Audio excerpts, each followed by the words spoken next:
Ce matin, nous avons fait la première rencontre professionnelle dans le cadre de la chaire Alexandre Coiré, qui est une chaire sur le thème de l'intelligence artificielle et du droit économique. Et cette manifestation avait pour but de croiser les regards des praticiens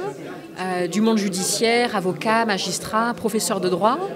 sur cette grande question, comment argumenter juridiquement dans un monde d'algorithmes.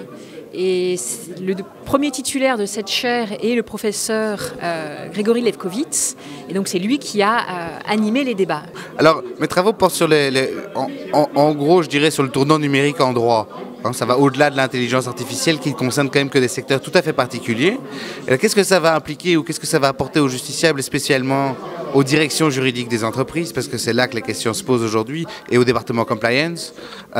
c'est que de plus en plus, on sait très bien que les entreprises sont soumises à des obligations de compliance, donc de conformité, et que dans ce cadre-là, elles sont amenées à elles-mêmes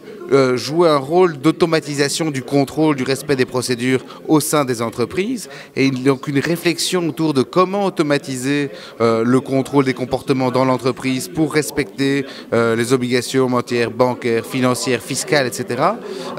Est relativement importante, et avoir, comme on l'a eu ce midi,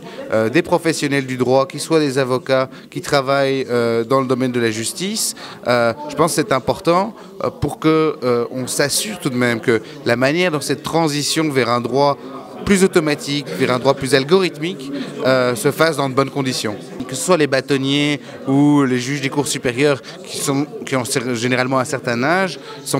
ne sont pas ou ne seront pas tout à fait concernés par la transition. Parce qu'au fond, les avocats qui ont 50 ans, ils ont déjà leur clientèle, ça ne va plus changer pour eux. Mais aujourd'hui, les avocats qui commencent leur carrière,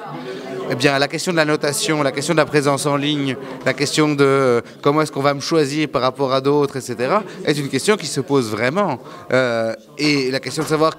dans quel domaine me spécialiser, quel est le contentieux qui continuera d'exister demain, et pour quel contentieux on aura tout de même, disons, moins de plus-value, parce qu'il y aura une partie qui sera automatisée, sont des questions qui se posent pour les jeunes aussi. Et donc, de ce point de vue-là, il y a certainement une grande différence dans la manière d'appréhender les choses entre les personnes qui sont déjà installées dans les professions et les nouveaux entrants sur le marché.